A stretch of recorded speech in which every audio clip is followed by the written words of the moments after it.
Welcome to Podcast for Fun.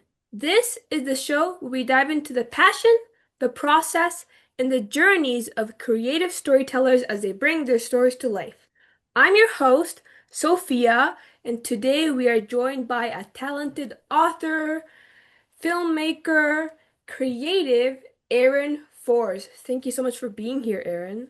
Hi, thank you so much for having me. I'm so glad to be here. So let's start with you telling us a little bit about yourself and some of your works. Yeah. Okay. So I started out my creative journey professionally when I was 8 years old. I became a professional actor, uh, full time, pretty much right away, Mhm, from the time I was eight. Um, my two of my older siblings, they were teenagers. They're like, we want to be actors. We want to be in movies. mhm, And so one summer, my dad found an acting class, and there was nowhere for me to be. So they're like, okay, can he sit in the back? It was this, teen acting class at a pretty serious, prestigious classical mhm, training. And so I sat in the back for weeks. And then eventually the teacher asked me. I was so shy at this point. I was such an extreme introvert. mhm, And he said, Do you want to join us? Do you want to try a scene, something like that?" Uh, and so I looked at him. This was like I never talked to strangers. I was like, I don't know you, and I just looked him dead in the eye. I'm like, yes. Uh, and he tried to give me a script, and I was like, I already have one memorized because I loved all these other scenes these teens were doing. Totally not the right age range or appropriate for an 8-year-old, but here we are. mhm. Um, and I fell in love with it, and I think I knew that that's what I wanted to do since I was very very small. And so that's what I dove into, and I started doing a lot of television and movies, cop doc and lawyer shows, Without a Trace, The Closer, a bunch of Disney shows, Even Steven, stuff like that.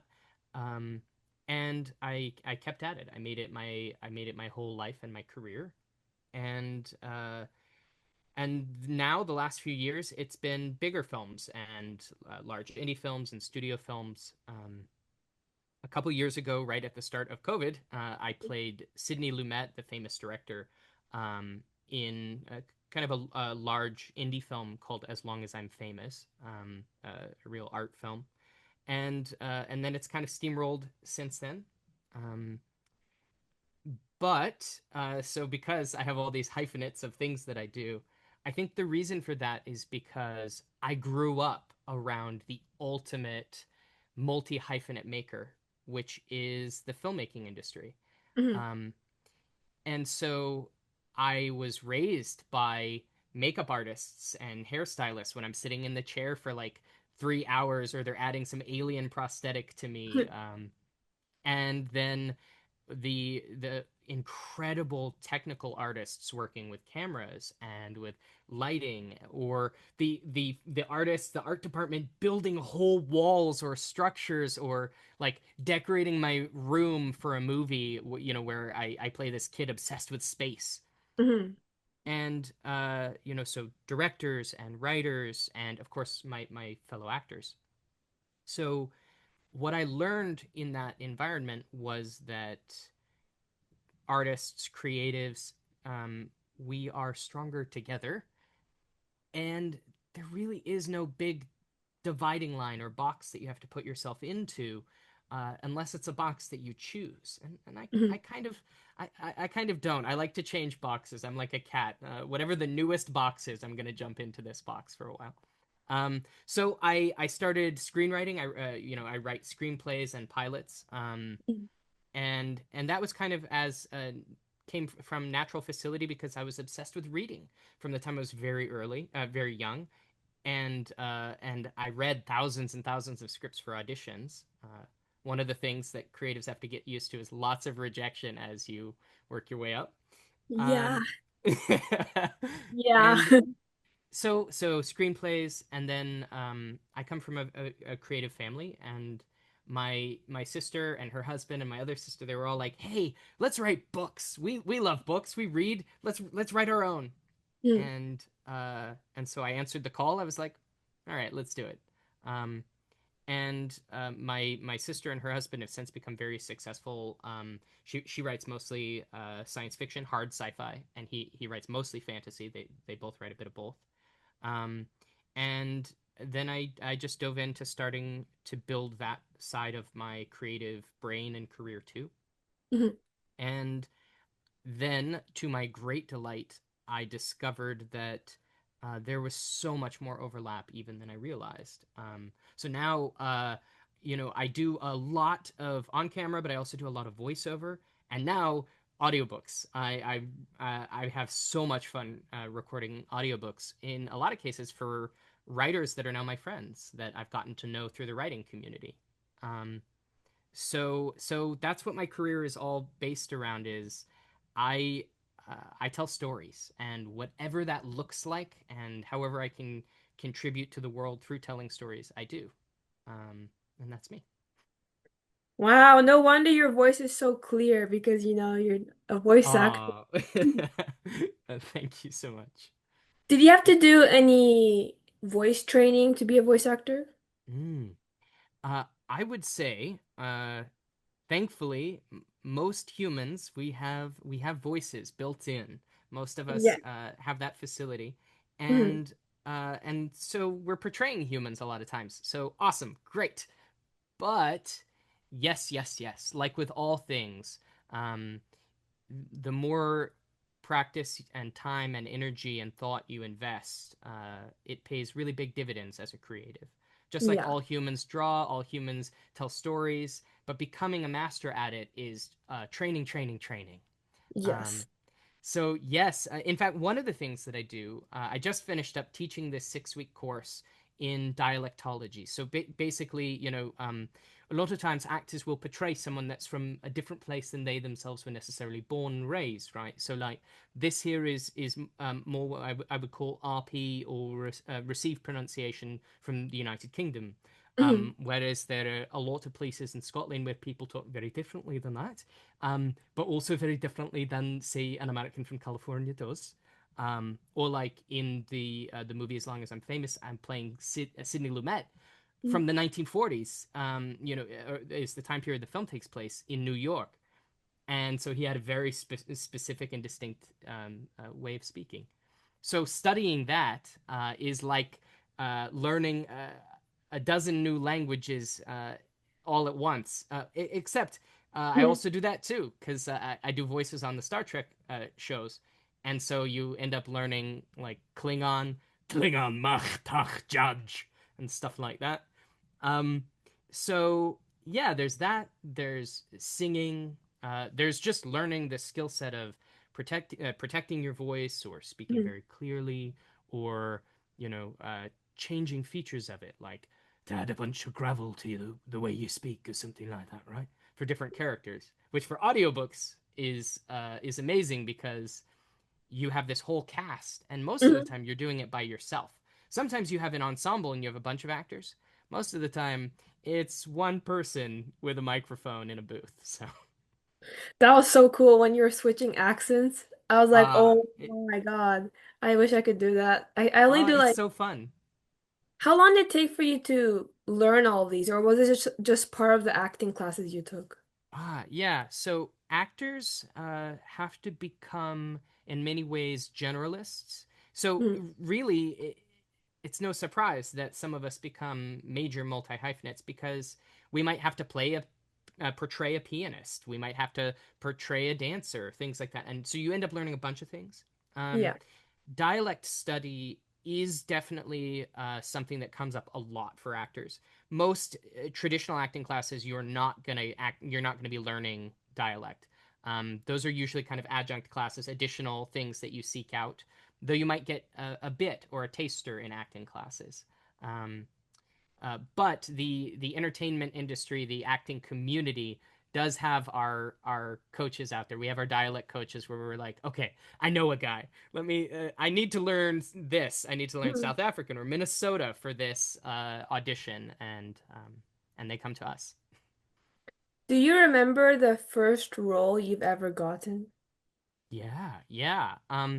So the first speaking role, Mhm. because a lot of times we'll do extra work in the beginning where you're just getting on set and being background and walk past. Okay, Yeah. I can do that. But my first was Jacob's Gift, which was this like short Christmas movie set in ancient Israel, and I'm a woodworker and we're making chairs. Mhm. It's a very sweet movie. And it was so much fun. I played a kid named Luke, which I was quite pleased with because I'm obsessed with Star Wars. So I was like, sweet. What was your speaking line? What, did he have a couple or just one? Actually, I had quite a bit. I was the main Wow. character's best friend. But I did. It was funny. It was like a cute role. Mhm. I struggled so hard to make a proper chair. My character. I just Uh, could not get a chair to work. And I guess if you think about it, getting these legs dead on, that's tough, you know. mhm. And so there is a chair that is, I will say, badly misshapen, and Mhm. it's moving back and forth. And I say, I call it a rocking chair. So he invented the rocking chair. So Oh, wow. That's yeah. kind of cute though. Wait, did he actually invent the rocking chair? Was that part of the No, story? no, totally fictional, but it was pretty cute. It was funny. You know what? The success comes out of unexpected parts, you know? So he made a rocking Ah, chair 'cause exactly. exactly. You know, I love that attitude. I think I try to take that attitude with me through everything I do. Me too, me too. Cause like when I was like, this is a completely different story. I was gonna talk about something I'll completely. take, When yeah. I was like 12, I was really stupid and I thought it was a brilliant idea to like I watched a movie character or some like fictional character like skip steps when he was bored. So I copied him, but Ah. for me, I wasn't as athletic and I literally busted my leg. Oof. But while I busted my leg, I wrote my first comic, like the story of it. So, Ha. see, if I didn't There bust you my leg, I go. wouldn't have time to do that. That's my S- excuse. Snatching victory from the jaws of defeat. Yes. Exactly. So, Aaron, what is like the best role or in Mm. your opinion, what was the role that you played that was your favorite? Ooh. Well, it's very tough. I would say currently I've got two kind of in contention and they're very different. But so getting to play Sidney Lumet in, you know, and I was the lead in this film that was really kind of an actor's dream. It's a very weird film, I will say. You know, it was kind of fantastical, and we find out, you know, spoilers, we find out towards the end that essentially this is the story being told by Sidney Lumet on his deathbed, and he is not clear-minded, and so none of these events are in the right order, and Mm, all of this is very strange. But portraying all of the life and emotional arcs of this incredible figure was uh, immensely gratifying and such an opportunity. Um, but the project I just did, I just mm, finished up this anthology for Kevin J. Anderson, you know, who, in addition to his own works like Dan Shambles and all that, writes the new Dune books with Brian Herbert. So they have this graduate program at Western Colorado University, and their publishing graduates publish an anthology every year. And so this year it was Chaotic Cupids. And so it was all these like love stories that are weird or go awry, and it's all sci-fi and fantasy. And that's sci-fi and fantasy is my dream. I just love sci-fi and fantasy. I'm just a big nerd. mm, And so this was, you know, over 20 stories. Um, each with a completely different cast. In many cases, in a totally different world. You know, everything from a world with cat people and lizards pulling carts to taking place on a space station. mm. And so, for an actor to get to play, you know, like 100 characters, uh, and all of these stories were just so beautifully written and just so rich. Uh, that's just top tier for me. So that's weird because it wasn't one role; I was everybody. But I think that's why that really appealed to me as a performer. So yeah. I didn't notice that. I mean, at least when I watch movies, a lot of actors play the same character just in kind of a different font, Mm, you yeah. know? Yep.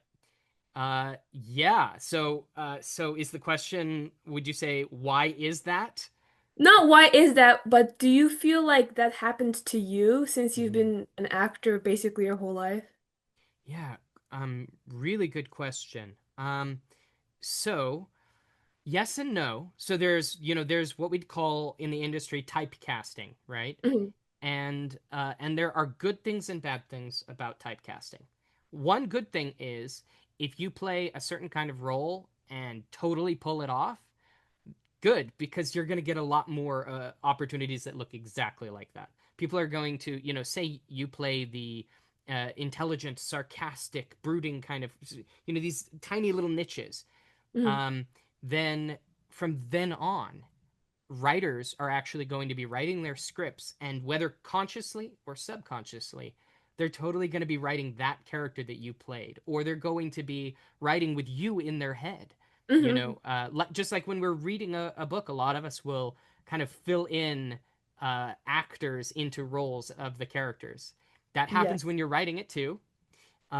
And then casting directors, when they're trying to envision who would go here, and this is where we get things like we want a Keanu Reeves type or things like that, which, so it can be helpful in that you kind of build your pedigree, your resume off of what you've done.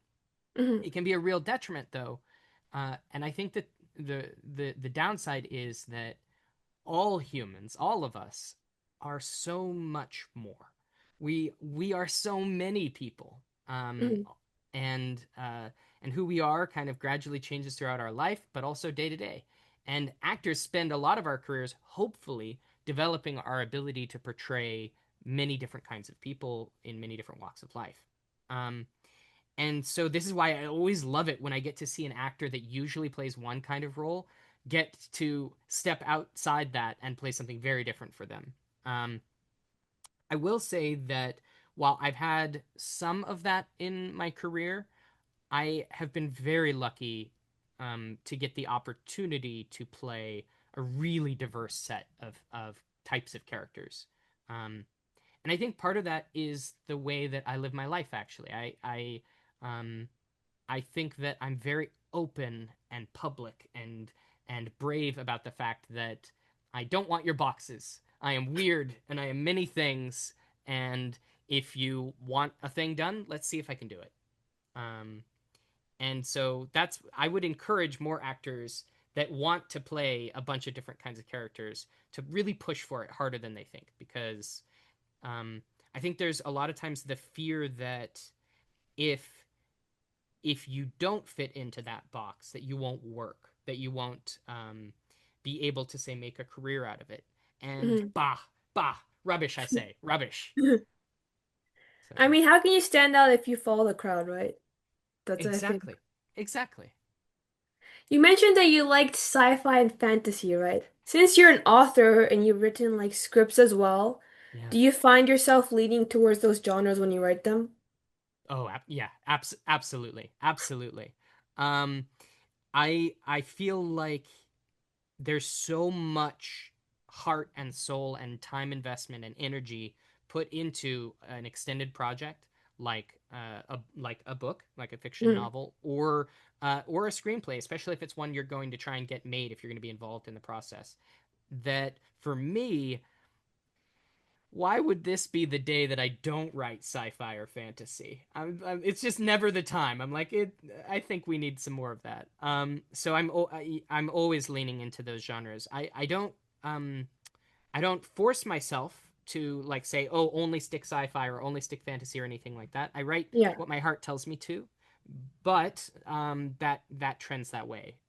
My first novel, Pancake Heroes, is urban fantasy, but I'd say it's kind of a slipstream that novel that people call things slipstream now, where hypothetically you might have a cowboy with a ray gun in a battle with a wizard uh, on a spaceship. It's like it's whatever it Yeah, yeah. is.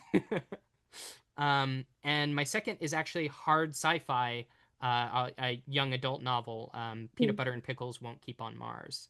Um, And now I'm writing a cyberpunk dystopia, um, because I have a background in computers and electrical engineering, and I'm kind of obsessed with futurism and where things are going.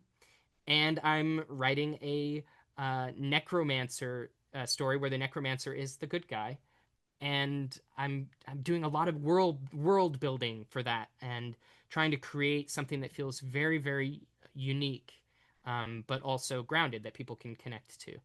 So yeah, I'm all over the place. That's so crazy. You're an electrical engineer on top of acting and all the creative stuff. That's Well, I'm not an electrical engineer. I just have studied this a lot. So I grew up. My wow. sister. Hmm. Uh, we were those kids that in the early days. When I was 5 years old, I was on a Performa learning how to program and learning how to hack and crack and interact with computers, learning systems. So yeah. Oh my God, you sound so smart. I used to suck at math. That was like my least favorite subject. I could somehow do it, but like I never wanted. I was like, oh my God, my brain is melting, you know? But all Yes. my characters are Well, smart, so I need to be able to do it. hey, well, I am certain that if you are writing clever characters, it is from your very clever core. I think you're clever for not wanting to do any more math than you had to do. I Exactly. love math, and I still know that at its core, math is actually about laziness. I have the theory that all human intelligence is in fact about enabling us to be as lazy as possible. What do you mean by that? Crazy, I know. Well, think about it. Okay, so pick let's pick something that's super intelligent, maybe an invention or something. Um, I have one, but I you think got it, one, or I can come up with one. I have one, but I think it's because it's like right now. Like, how do you feel about, That's fine. you Go know, with it. Yeah. like AI and Okay, ChatGPT? okay. No, no, great, great. So I have lots of strong opinions about AI. I'm even Of writing a course. book Yeah. where the AI is and in the book it ends up being a very bad thing. The Mhm. AI is non-sentient but is basically running every system for us. And so it's just red tape and bureaucracy and well you would need this form in order to get on the bus, but you need to get on the bus to get that form in the first place, and the AI doesn't understand this, right? Yeah. So lots of things that can go wrong with it. And I think there's lots going wrong in our society right now because of how AI is being used. I think that's very clear. Um, but at the same time, because I'm very interested in this, Mhm. uh, we are also using AI in medicine and have for a very long time to allow us to do way more work than we could otherwise do. Here's an Mhm. example. So researchers will find something like, say, a particular kind of binding site in the body. That okay, well, if we get something, we get a compound that can interact with this in the right way, it would treat this very serious illness. Mhm. And so then they will say, okay, what would these compounds look like? And they'll narrow it down to this group set, right? And then humans, what we could do, we could look at 100 or 1,000 of these compounds with a ton of human labor. We're talking months and months and months of work. Mhm. Or we can use machine learning, use specifically artificial intelligence programs designed for this to screen 1 million compounds in days, and then a human intelligence can go in and look at, say, the top 10 or top 100 and give it our more rigor and the understanding of a sapient mind to figure out, aha, these are the ones. Um, and but so again, even in that example, uh, that is a good example of humans being as lazy as we're possibly capable of being.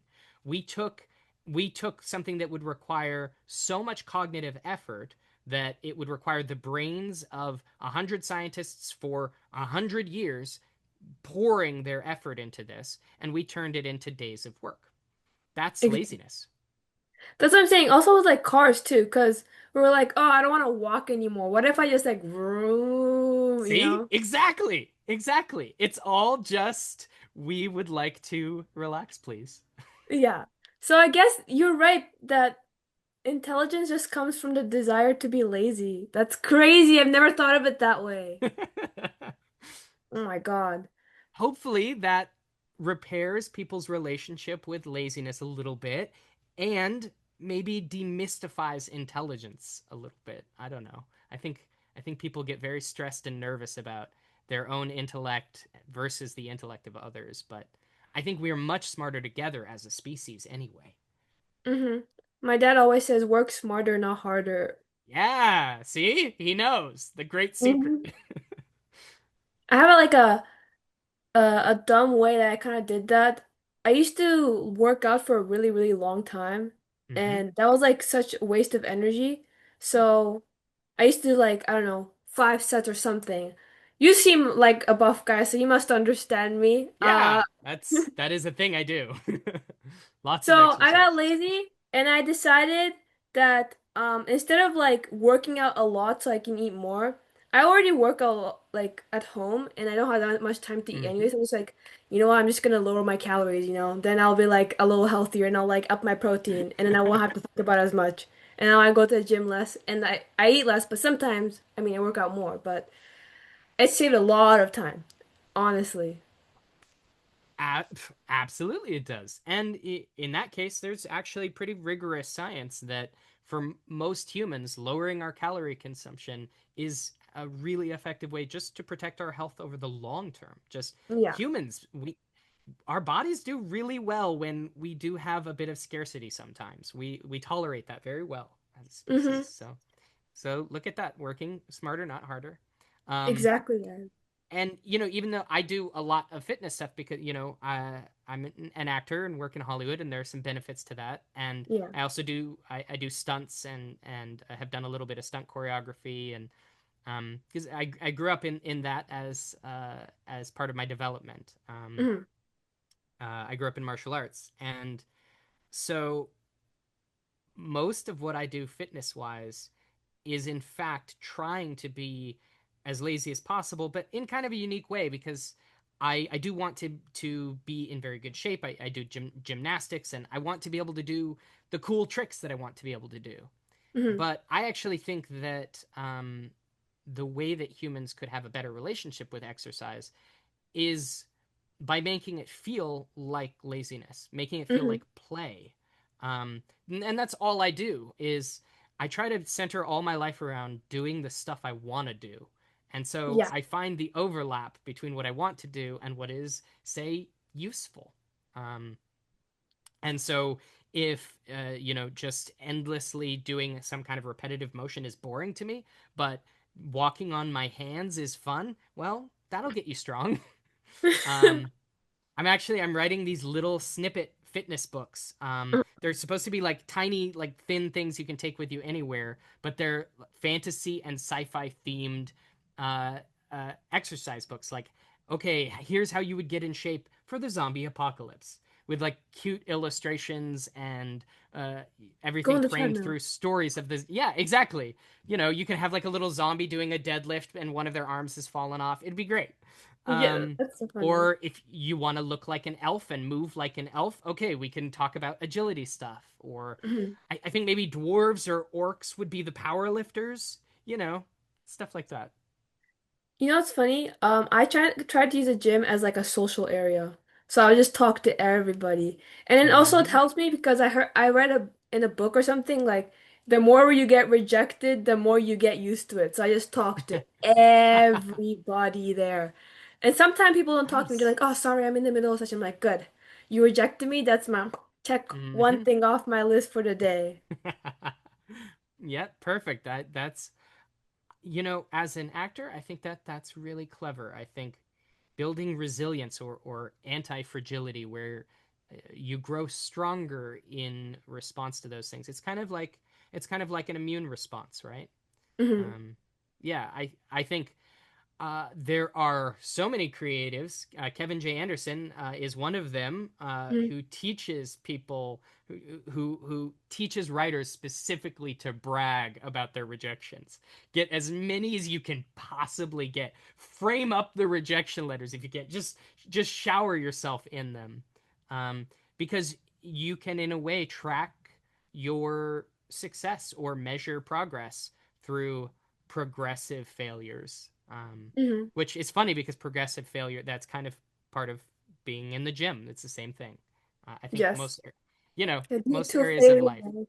Me when I do my bicep curls. Anyways, Yes. I'm curious. I had a question in the back of my head. Yeah. How do you get, and that because I want to be a filmmaker, so Nice. I want to know how do you get from being an actor to writing a script to getting that script turned into a movie? Okay. Awesome. Awesome question. So, like with most of these creative journeys, there are many paths.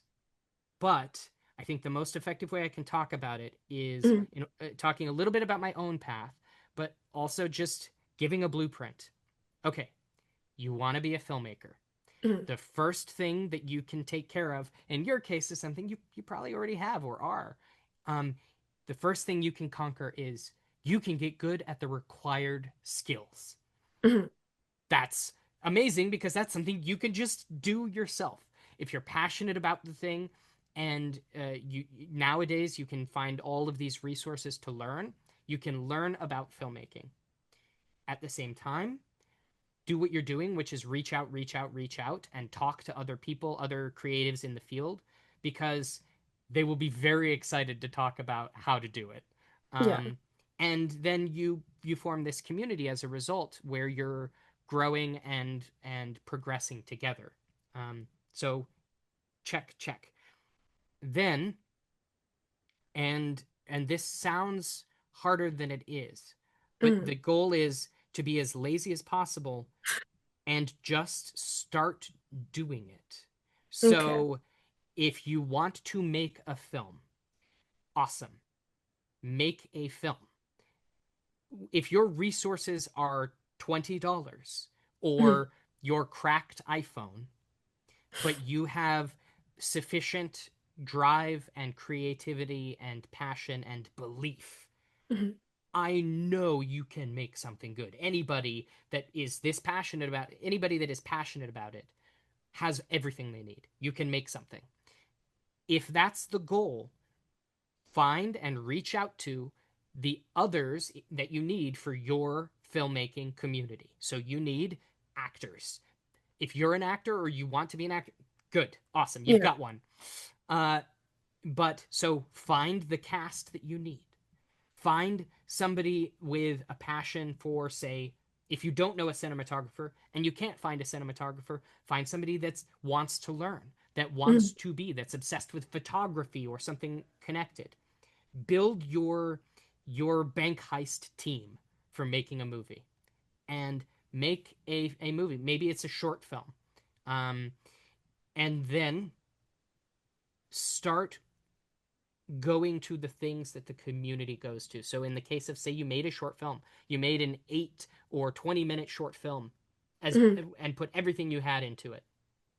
Then submit it to every short film contest out there that is in any way remotely connected or right or interesting, and then reach out to us. Email the people that are part of the film festival or that put it on or that judge it. Find us on Facebook or anywhere. Reach out to us. Um, Find programs that are specifically designed, say, for young filmmakers or for diverse filmmakers or for people that made this particular kind of film. Perfect. And then go to the short films. Even if you don't get in, which you mhm, will. There are so many short film festivals, you will find people gathering and you will get in and you will have your film and 50 or 100 people just watched your film. If you're mhm, lucky, 1,000. Uh, and then attend, whether your film is in or not. And then do what you already do, talk, talk, talk, talk, talk. And and and by gosh, if you're passionate about what you do and you love it and you're open and humble and in service of creativity, I defy you to not find a team of people that want to join you, that are like, well, come PA on my set if you'd like. mhm. Or actually, we need somebody that does this. Or I've got something like this I've been thinking about. Do you have a script or an idea for something like that? And you will find your community. Um, Then the process is the same. You just scale it up. You take your new and improved resources, your new and improved team. You reach out to, there are people with a little bit more money. There are producers. There are Kickstarters. So Mhm. basically, you just if you ignore everything else that I said and just do this, you just decide that the film must be made, Mhm. and then everything else is not can I make the film, will I make the film. Everything else is what is the next important thing I must do to make the film. Like the world will end if you do not make the film by X date. Mhm. Then what would you do to get it done? I think most of us would do just about anything. And so I actually think that's how you get started. Community and doing. You do it as well as you can. Your ability to do it gets better, and your community grows larger and tighter and closer connected. I think that's how you do it. How long did it take for you to find that person who's like, do you know anyone who wants to make a film? You're like, me? You know? Yeah, yeah. Well, I'd say that's happened again and again for me, and it's interesting because, and I've been that person for a lot of people, and a lot of people have been that person for me. Mhm. And I kind of started in a more formal way, and the business is changing. It's always been weird, but it's changing faster and faster. Um, and so, I got a manager and an agent very early. And I think that's still something that one should do. Like if you're a writer, you're submitting to agents and publishers and calls for short stories, you should be doing that. Mhm. And as an actor, you should be submitting to agents and managers and going to casting director workshops. Those are kind of the more formal early steps, right? Um, but at the same time, don't let waiting on any of that stop you.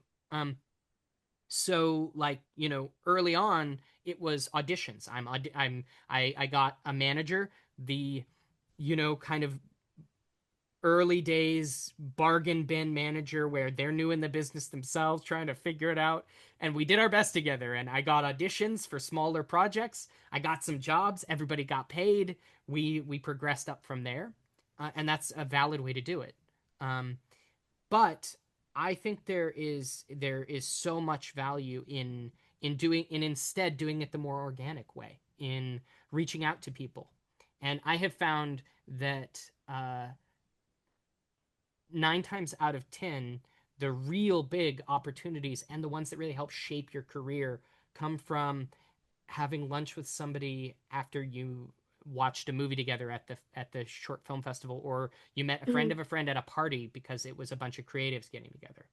Um, one example is I just helped some friends make a film called The Undead End. It's this super cool um, post apocalypse movie. The zombie apocalypse happened like 100 years ago. All the Mhm. zombies are gone, but like all society is ruined now. And then there's like one last zombie. Mhm. Um, it's a beautiful, really really cool film, and so they wanted to get it made, and we're like, okay, we will help. We will, I do leather working and metal work and stuff like that on the side. We're like, we will make costumes for you, and we will perform, we'll act in your film, and we'll do, and we just filled whatever role was necessary to get it done. Mhm. And so it was kind of a team thing. I think all of us are producers on this film. um and I've done that a lot of times for folks. And then now this year I'm making my first feature film. We should go into production in beginning of 2026. Mhm. I'm making my first feature film that as a director and writer, and I'm starring in the film, and it's based on a science fiction short story that I wrote. Very long short story. Mhm. Um, and what I have discovered is that community that I've been building for years and being a part of and contributing to however I could, um, is all there and all there for me. Um, and that what we can do alone is so much smaller than what we can do together. Um, but you have to be brave and reach out. You have to say, I want to do a thing, follow me.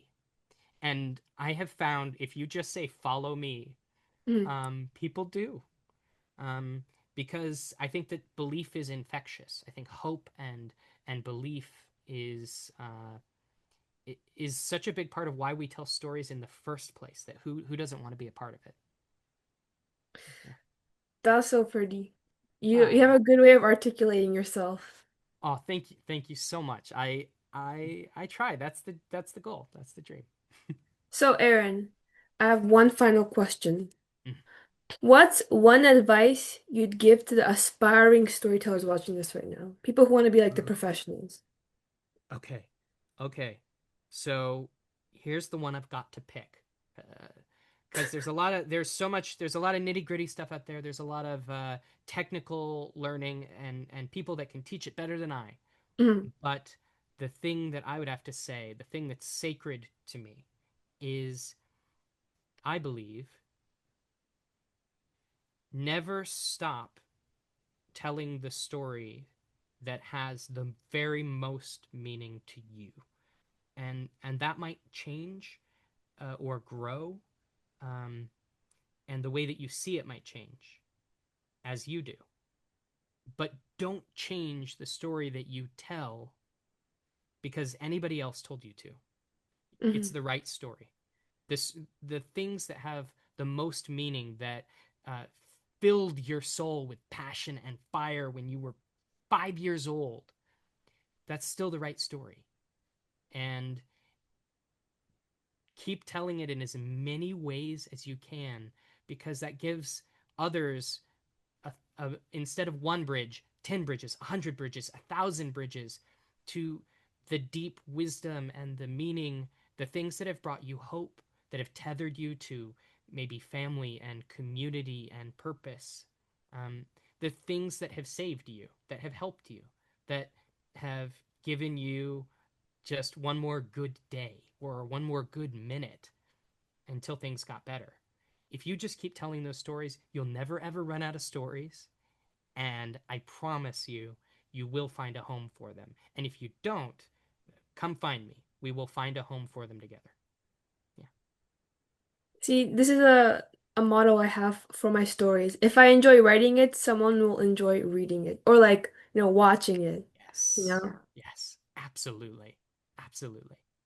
And where can our awesome listeners find your work? Yeah.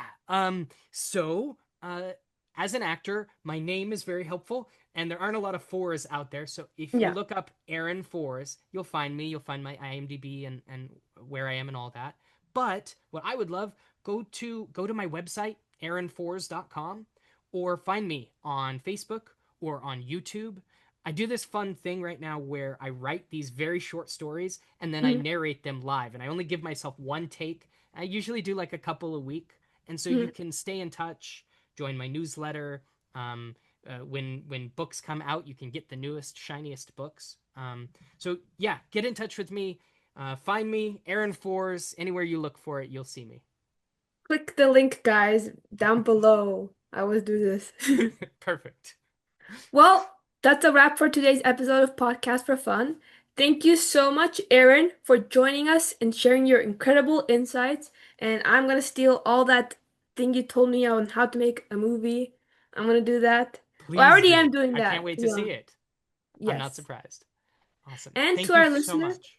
of course, we should do this again because I still have like 100 questions I want to ask. Absolutely. Let's do it.